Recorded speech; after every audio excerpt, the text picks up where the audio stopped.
ইসলাম অহংকার করতে শেখা নাই, ইসলাম মানুষকে নম্রতা ও ভদ্রতা শেখায়।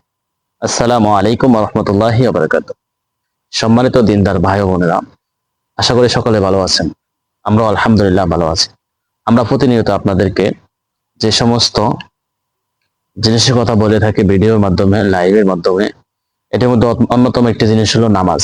আমরা আপনাদেরকে বলি, এসব বন্ধুরা নামাজকে সহি করার চেষ্টা করে, এসব বন্ধুরা নামাজের সূরাগুলো শিখে।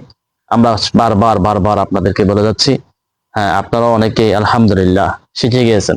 সূরাতুল ফাতিহা থেকে সূরাতুল লাহাব পর্যন্ত এই 5টি সূরা, এবং সামনের দিকে যে সমস্ত ভিডিওগুলো হবে এগুলোতে আসবে সূরাতুল ফাতিহা থেকে আলাম তারা পর্যন্ত।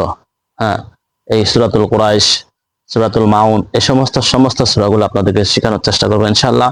যতটুকু পারি ততটুকু শেখানোর চেষ্টা করব। মূলত হলো যে আমাদের যে সমস্ত জিনিস নিয়ে আমরা আলোচনা করে থাকি এর মধ্যে অন্যতম একটি হলো নামাজ। নামাজকে সহি করার জন্য আমরা গুরুত্ব কেন বেশি দিই? ভাই, নামাজই হলো দ্বীনের জন্য, ইসলামের জন্য নামাজ একটা গুরুত্বপূর্ণ বিষয়, যেটি হলো আল্লাহ তাআলা ফরজিয়াতের ভিতরে অনেক বড় একটা ফরজ হলো নামাজ। যে ব্যক্তি নামাজ সুন্দর, তার সমস্ত আমলগুলো সুন্দর। আল্লাহ রাসূল সাল্লাল্লাহু আলাইহি সাল্লাম বলেন, কিয়ামতের দিন যখন হিসাব শুরু হবে, সর্বপ্রথম কিন্তু নামাজের হিসাব হবে।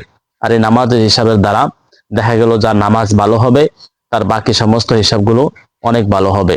আর যার নামাজই খারাপ হয়ে যাবে তার সামনের হিসাবগুলো অত্যন্ত কঠিন হয়ে যাবে এবং খারাপ দেখা দিবে।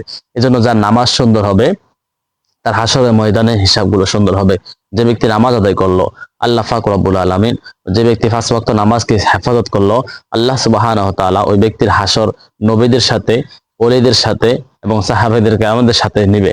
এবং যে ব্যক্তি নামাজকে অবহেলা করলো, নামাজ আদায় করলো না, ওই ব্যক্তির হাসর ফিরআউনের সাথে, হামানের সাথে, উবাহ ইবনে খালাবের সাথে হবে। নাউজুবিল্লাহ। এজন্য ভাই, আসুন আমরা প্রতিনিয়ত যাদের নামাজ হয় আলহামদুলিল্লাহ অপর ভাইকে শিখার চেষ্টা করি। শিক্ষা দেওয়ার জন্য আমরা যে কোনো ভাবে আমরা শেখার জন্য প্রস্তুত থাকি।